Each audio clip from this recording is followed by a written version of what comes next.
What's going on, everybody? Welcome back to another video. Today we're going to compare the RTX 4090 with the RX 7900 XTX just for fun in Horizon Forbidden West. We're going to look at 1080p, 1440p, 4K, DLSS versus FSR, and some frame generation versus AMD Fluid Motion Frames. So without further ado, let's dive straight into it. As for the graphical settings though, we're going to be using TAA for anti-aliasing for both GPUs for the native resolution tests, and we're using the very high graphical preset with 16 times anisotropic filtering, and then we've disabled vignette, radial blur, chromatic aberration, that sort of thing. Now our benchmark run will begin right after the very first tutorial at the very first campfire. And we're going to make our way to the very first town of Chain Scrape. And that's what we're going to be comparing here. The averages and 1% lows between both GPUs. Now, in case you haven't noticed already, I've gone ahead and overclocked both GPUs. On the 4090, I've done 170 plus megahertz on the core, 1000 megahertz on the memory, and I've also maxed out the power limit to 133%. For my 7900 XTX, I'll put my profile up on the screen. It's actually a pretty good overclocker. This one, we have 3.1 gigahertz on the core, 1080 millivolt, undervolt, 2700 fast timings on the memory, and 15% over the power limit. And if we were to compare our averages and 1% lows at the end of the run, which is right over the bridge, we have the 7900 XTX is actually 7% faster on the averages and 7% faster on the 1% lows. So that is actually really good. Although at 1080p, we are hitting those CPU limits, and the NVIDIA driver overhead would actually cause the 7900 XTX to run faster at lower resolutions in this particular scenario. I did go ahead and capture this cutscene as well though, and if you're not aware, in this game, the cutscenes, every time there's a scene transition, you get like a tiny little bit of a stutter, which you wouldn't know unless you were running an FPS counter like MSI Afterburner, for example, because, you know, the scene changes. But I ended up recording this as well and comparing this as well, so I'll quickly show the results. But I mean, this isn't really all that indicative of how the game runs because it's just a cutscene. But for the sake of comparisons, we have the 7900 XTX is ahead by 17% on the averages, and again 7% on the 1% lows. Damn brewery's the only thing I can count on in this place. Yeah, I heard. Machines, work stoppage. Oh, those are just the latest malfunctions. Chain script. Onto the 1440p comparison then, and we still see the 7900 XTX being a little bit faster than the 4090, still probably because of that CPU overhead, and it is exactly around 8% faster for the averages and 8% faster for the 1% lows for the 7900 XTX. And while there is some performance to be gained overclocking the RX 7000, in my opinion a little bit more so than the NVIDIA counterparts, that does come at a cost to power consumption. And as you can see, we're consuming around 50% more power than we are on the 4090. I've been actually very impressed with how efficient the RTX 4000 lineup of GPUs has been. And last generation, I was very impressed with how RX 6000 was more efficient than the RTX 3000. And it seems like this generation, things have sort of turned around.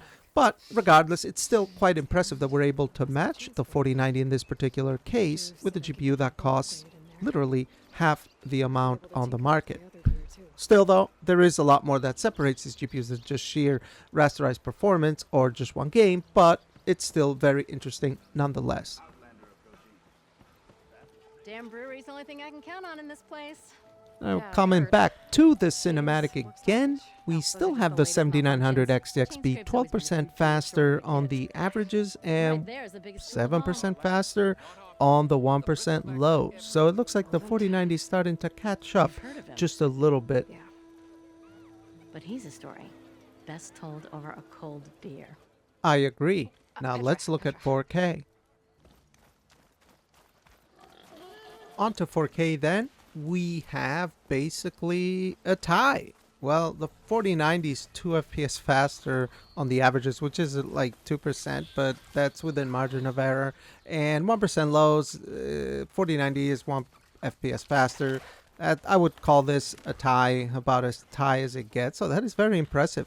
Now, some of you may wonder, well, what would the results be like if the 7900 XTX wasn't overclocked? Well, I thought of that, and I actually did make the same run on my 7900 XTX at its default setting, which, mind you, this is a Sapphire Nitro Plus, so it comes overclocked from factory. It already runs at 400 watts.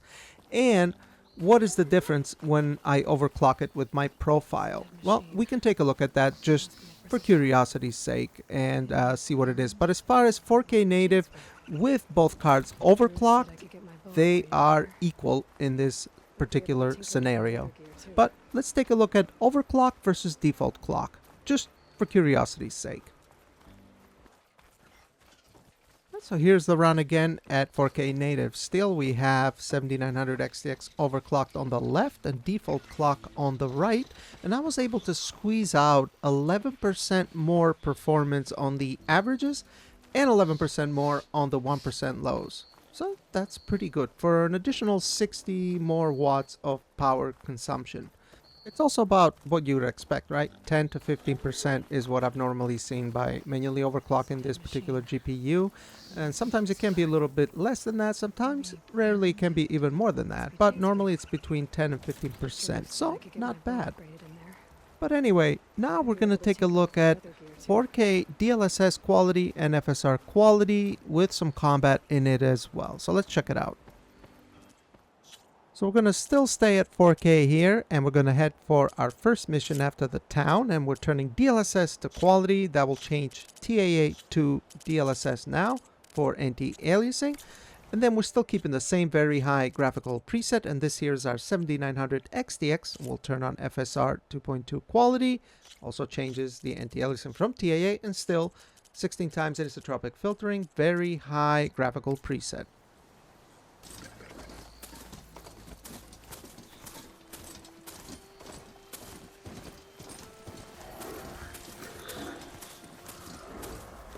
So with 4K, FSR, and DLSS set to quality, we pretty much have, well, they're about equal. We have the 4090 about 5 FPS faster on the averages, which leads to 5% faster, which is pretty much within margin of error. And the 1% lows, the 4090 is 2 FPS faster, around 2%, so that too is within margin of error. In my book, I would say both of these perform about the same. And this game is extremely well optimized in my opinion, especially now that they fixed HDR. The game looks absolutely stunning in an HDR display. And it just goes, I really wish that Dragon's Dogma had been ported by Nix's, because I love Dragon's Dogma and I've been spending a lot of time playing it. It's such a good game. It looks great too, but man, it runs like a dog. And this game runs so extremely well. I genuinely cannot wait to dive into it and enjoy it, because this is a great example of how to do a PC port the right way. I mean, even when we are CPU bound in this game, which I would say we definitely were on both GPUs at 1080p, it ran beautifully. There was no stutters, no anything like that. It was brilliant. But anyway, let's take a look at some frame generation now with DLSS 3 and AMD Fluid Motion Frames.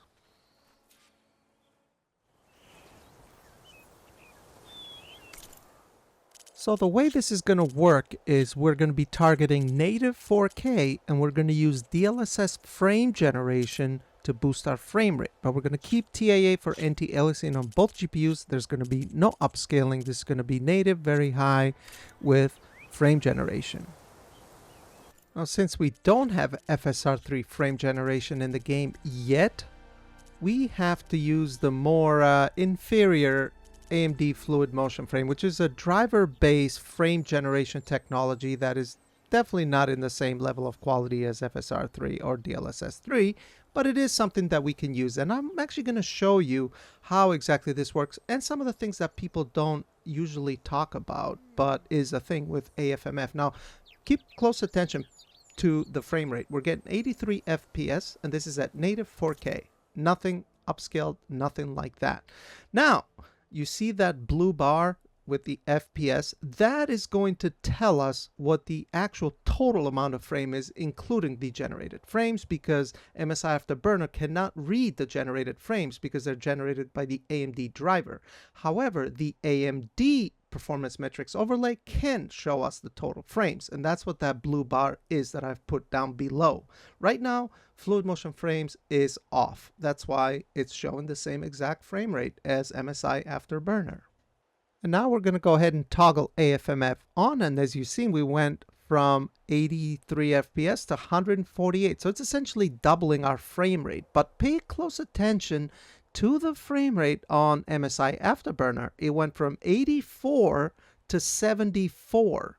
So turning AFMF on is not just free frames for you. You are actually losing some of your GPU performance is being focused on generating those frames.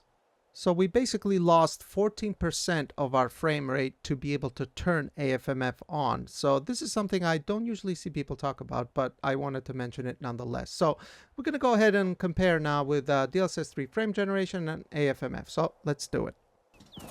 Now, as you can see here with Fluid Motion Frames, what we're getting is essentially a doubling of our real frames. With DLSS 3 frame generation, we're not getting double. We were getting around 85 FPS at 4K native, and now we're getting around 110 or so. I think it comes to around 30-40% or so, and it's about the same for FSR 3 frame generation.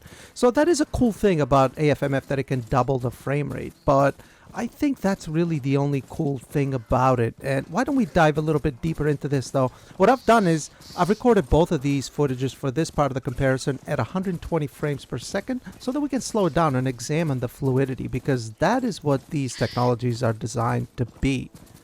Fluid enhancing technologies.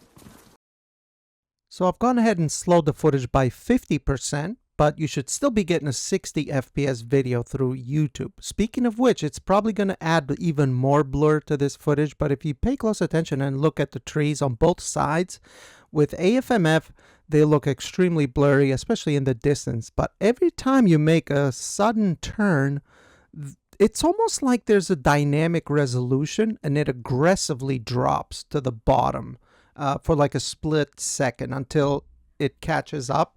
And then essentially, it just destroys the image quality. Like, pay close attention to the grass on the right, and you can clearly see this. It's almost like you get double vision on some of these fine detail assets. It's one of those things that, when I examined AFMF when it launched in beta, it was one of those things that I just can't unsee anytime I use it.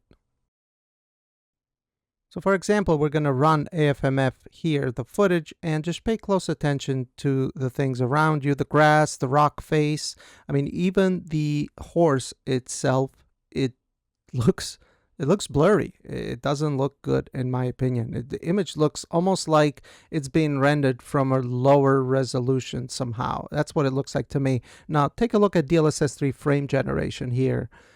In the same exact area at 50% speed as well, and everything looks consistent. Anytime you move the mouse, it looks more fluid, and everything looks nice and sharp and consistent. So yeah, it's just one of those things that I personally find kind of irritating. Basically what I'm trying to say is that in my book, it's not an equivalent to DLSS 3 or FSR 3 frame generation. It just isn't. But let me know what you think. I know there's a lot of people that like AFMF and use it, and that's perfectly fine. This is just my personal opinion. Sometimes it's like people take stuff like this as a personal attack. It's just a preference of mine. Flicker, blurriness, that sort of thing. I find it irritating. So AFMF, for me, I would never use it. In this game especially, I don't think there's really even a need for it, because I can already keep that 14% of performance cost to turn AFMF on and get around 85 FPS at 4K native anyway, and turn FSR Quality on, which actually looks really good in this game. And I'll be able to get around 4K 120, which is perfect. I would have no need for it. And to be fair, I wouldn't turn on DLSS frame generation either, although I feel DLSS frame generation does a way better job. And I can't wait for FSR 3 to come in the game, because that's probably going to be, if it's integrated as good as it was in Avatar, it should be really good. But what do you guys think? I think this was a pretty interesting comparison to overclock both of these cards and see how they perform in Horizon Forbidden West. An exemplary game from a optimization perspective, in my opinion. It looks amazing, runs amazing, so it was a pretty good and interesting and fun test for me to do and to show you guys my results. So let me know what you think below, and leave a like if you liked it, and subscribe if you want to see more stuff like this. But either way, I'd love to hear from you. Let me know what you think, and I'll see you on the next one. Bye bye.